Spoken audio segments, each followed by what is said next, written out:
Hello everyone and welcome back to the campaign diary for my Rime of Frostmaiden campaign, Aracséa edition. In today's session, the party tackle an underwater foe, get suspicious about trinkets, and take out the trash. So for those keeping track of time, we will end this session a day later. It will be the 16th of Caerldin by the end of the session, having picked up immediately where we left off. In all, not much really happened in this session. We went... game wise, there's a few bits and bobs, but when you think back on the time that was spent, not actually a lot did happen, even though we had a full session. We went for a later game this time. Normally we play around noon, but decided to test out perhaps doing evening sessions to make it possible to schedule in more people in the future, and I think it went really well. Carl, I thought, seemed a lot more with it, not that he isn't anyway, but I said to him afterwards as well, I think that was the most verbally excited about session that I've heard from him. You know, he seemed like visibly seemed to have fun. Not that he doesn't normally, but he just seemed, I detected it more, if that makes sense.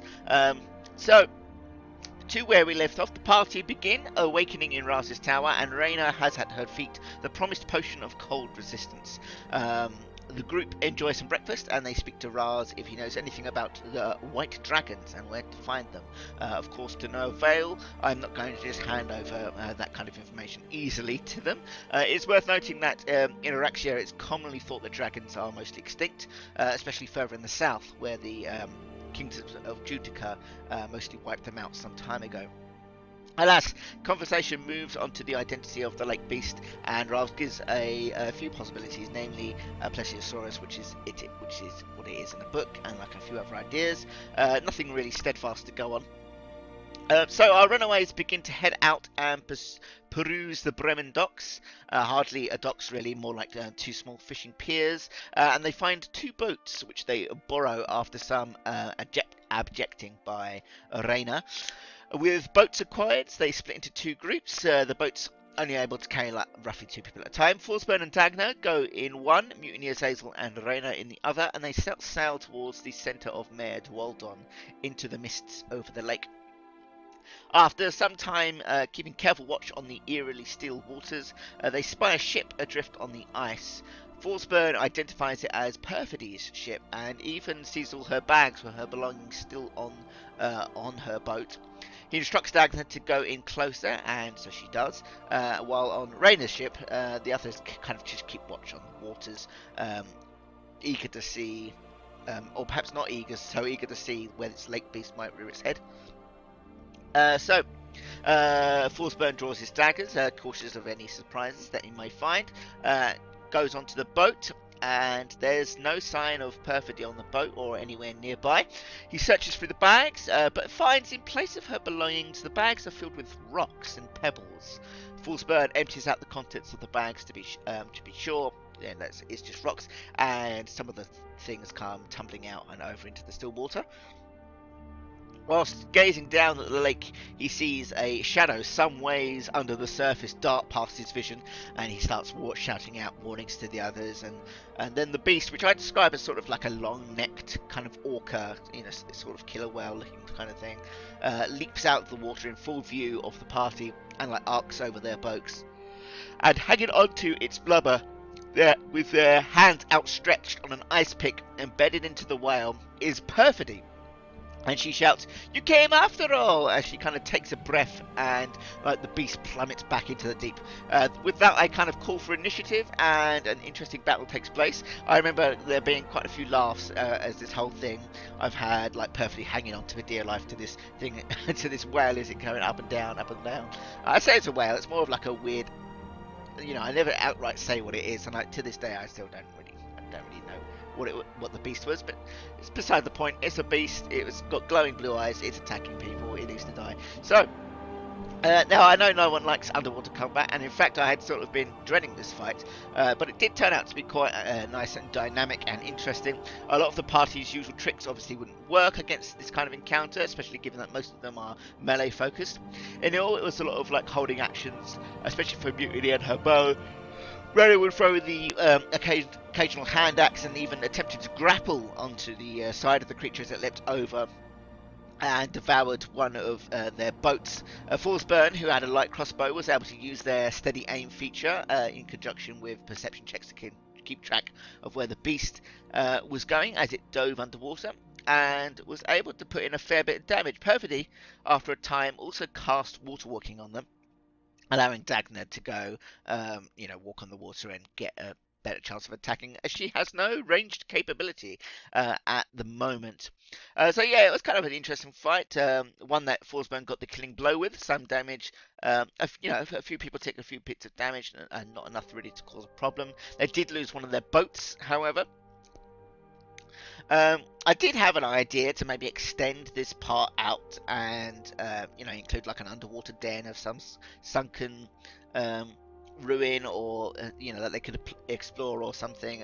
Make it that Perfidy was looking for something in the ruins, but I sort of run out of time leading up to this, so I kind of just left it as a simple encounter. Oh dear, excuse me. I Eventually, yes, the battle concludes as the beast kind of sinks to the bottom of the lake, and a conversation with Perfidy begins. They ask her about the compass she gave them, and she claims, "Oh, it's just a lucky charm, when they press her to find out exactly what it does, she kind of reveals that she's not entirely sure what it does. She got it a long time ago off of someone she can't remember, and she's just always kept it with her. And like through all of that, of course, they were insight checking this entire time, and yeah, no one could pierce her guise. They questioned her about her belongings as well. That Forsberg found her bags full of rock, and she claims that she left her actual belongings somewhere off the shore. And just wanted to keep them safe. But again, when they head back to Targos, she never actually runs off to pick them up. So definitely sowing some seeds of mistrust there.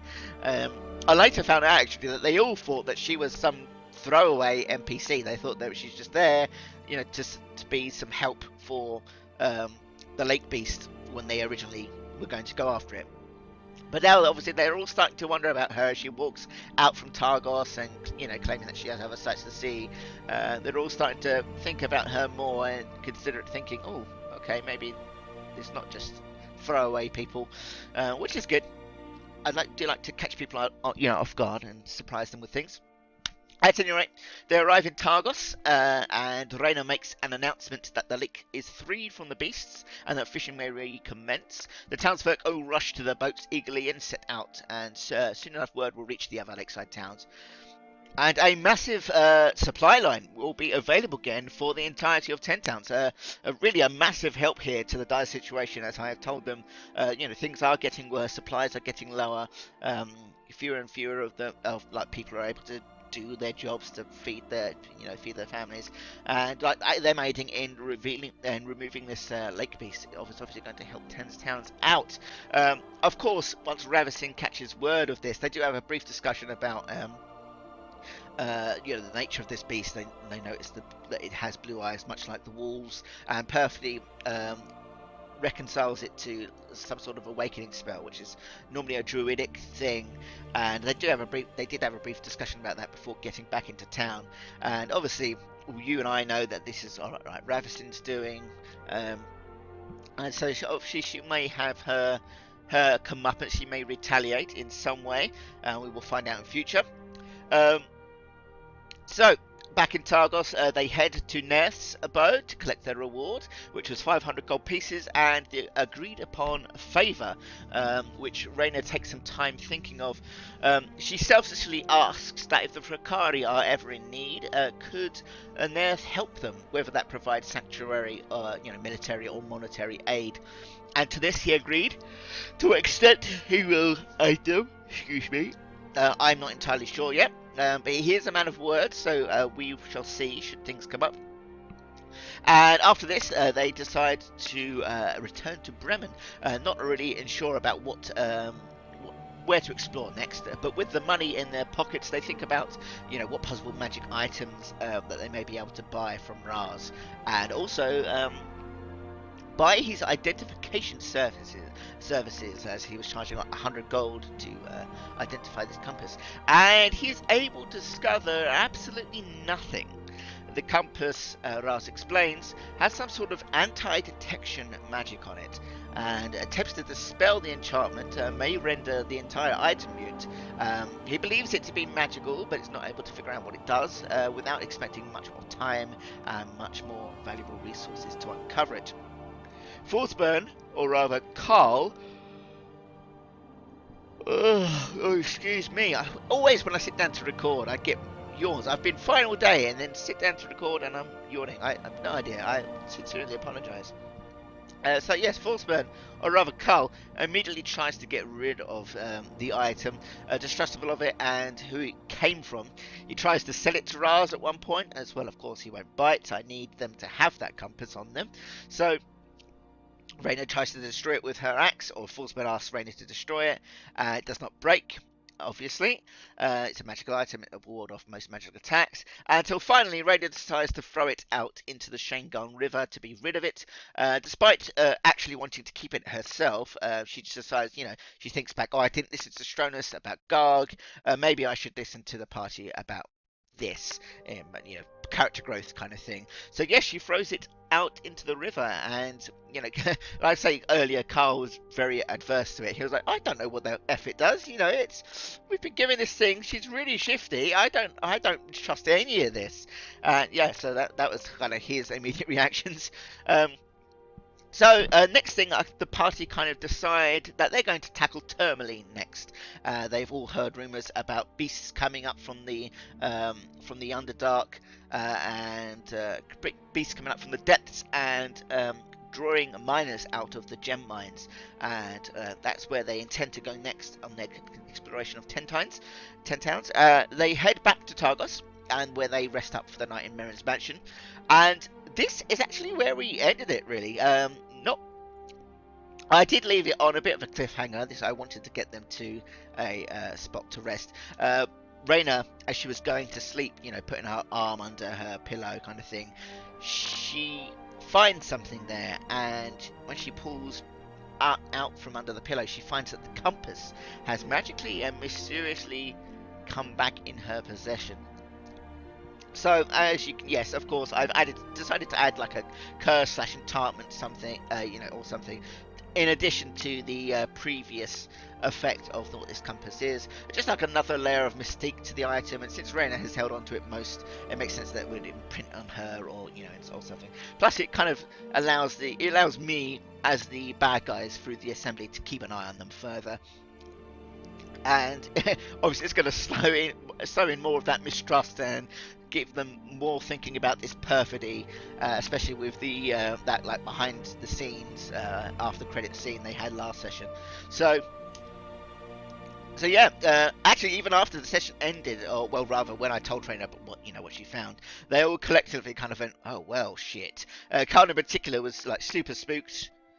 And I sort of heard mention that he thinks she might be with the assembly, which is kind of cool. I do like it when people start putting those things together. And yeah, that was that for the session. Like I said, not too much in the ways of things happening, just another quest scratched off the list, and the mystery of this perfidy and this artifact that she just has bestowed on the group. I look forward to the next session, and in fact I have made something very cool for everyone to see. Obviously you guys will see it all first. It is a trailer for Act 2 of the Rime of the Frostmaiden campaign, but you'll have to wait alongside with the players until the 25th of Caerldin.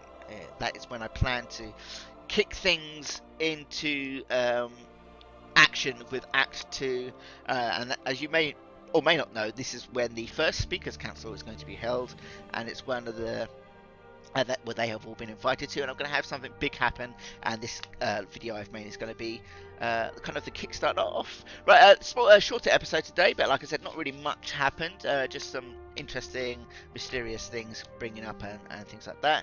As always, thank you all for listening. This has been Session 13, The Beast Beneath, and I will see you guys next time.